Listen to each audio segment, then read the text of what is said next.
I am utilizing the Bit Integrations plugin to establish a connection between these two platforms. Let's go to Bit Integration Dashboard.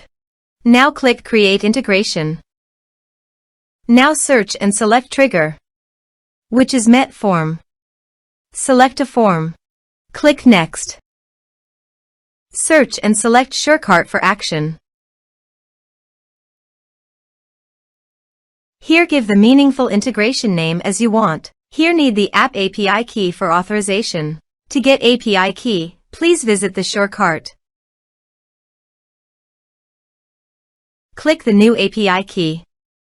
Give the meaningful token name, then click Create.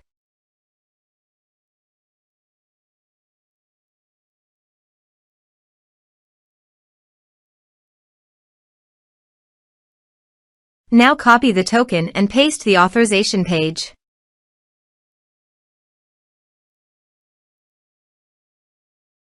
Now click Authorize.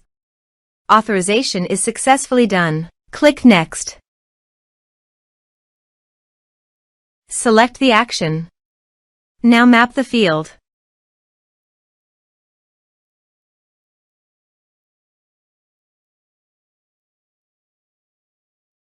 Here is the conditional logic.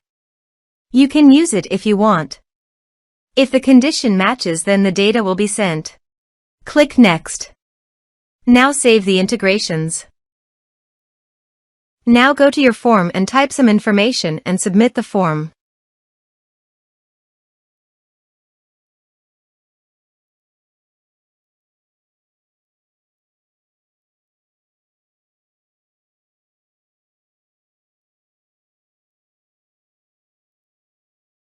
The form is successfully submitted. Also, go to SureCart and check the customer is listed or not. Here is the customer coming into the SureCart form Bit Integrations plugin. Thanks for watching.